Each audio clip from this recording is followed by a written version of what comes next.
اور انہوں نے پھر جو عورتیں بچے، یعنی ہماری جو تحریک انصاف کے جلسے ہیں، کبھی پاکستان میں ایسے جلسے نہیں ہوئے. ہماری جو پروٹیسٹ ہے، جو احتجاج ہے، ان کے پر فیملیز آتی ہیں، عورتیں بچے آتے ہیں، اوپر سے لے کے نیچے تک، انگلش میڈیم سے، اردو میڈیم سے، دینی مدرسے، سارے لوگ شرکت کرتے ہیں. اور ان کے اوپر انہوں نے شیلنگ کی، ظلم کیا، 2 لوگ شہید ہوئے، کئی زخمی ہوئے، جیلوں میں لوگوں کو ڈالا، FIR کی بارش ہو گئی، 23 FIR میرے اوپر کاٹی، ساری سینئر لیڈرشپ کے اوپر. جب میرے دور میں 3 لانگ مارچز کی گئی 2 فضل الرحمان نے اور 1 بلاول نے، ہم نے تو کوئی نہیں روکا، ہم نے کوئی FIR نہیں کاٹی، ہم نے تو ان کے سامنے کنٹینر بھی نہیں رکھے. تو ہمارے دور کے اندر پوری طرح جو آئین اور قانون ان کو اجازت دیتا تھا، ہم نے وہ کسی جگہ ان کو روکا نہیں. ہمارے تو 25 مئی کو انہوں نے کیا، اس کے بعد ایک خوف کی فضا بن گئی.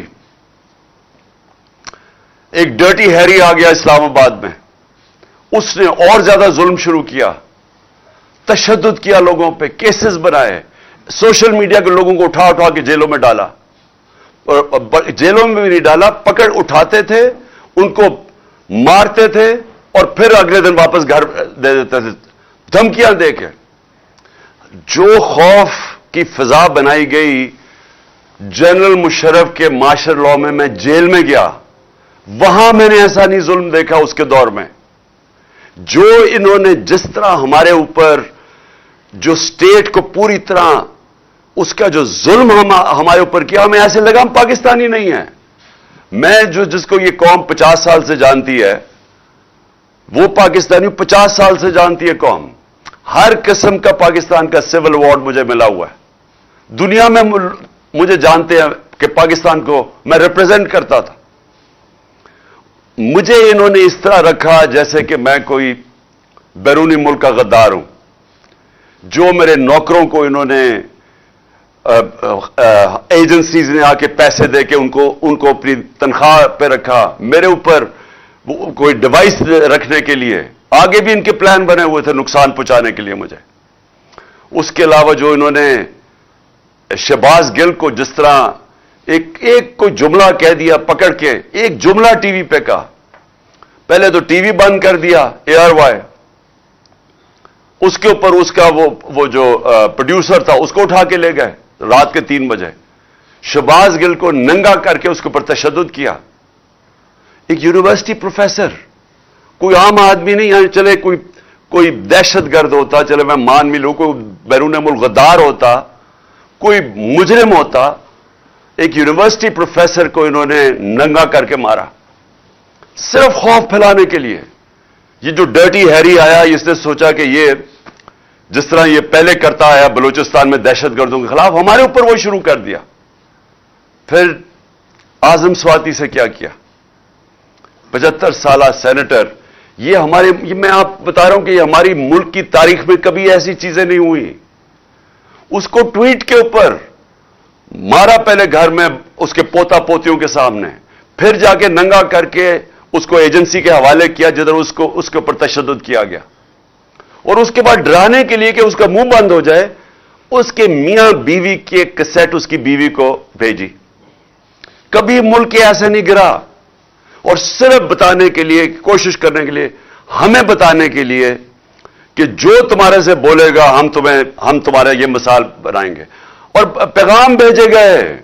اعظم سواتی کے اوپر جب تشدد ہو رہا تھا تو اسے کہا کہ یہ عمران خان سے ہم یہ کریں گے، کہ جس طرح عمران خان ڈر جائے گا اور چپ کر کے بیٹھ جائے گا. اور پھر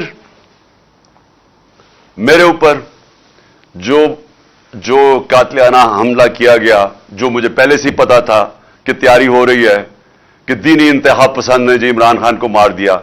پہلے کس ایجنسی نے وہ ویڈیو بنائی، اس لیے جب بھی انویسٹیگیشن ہوگی پتا چلے گا کہ کون سی ایجنسی نے یہ ویڈیو بنائی، کس کے کہنے پہ بنائی، کون سا وہ آفیسر تھا.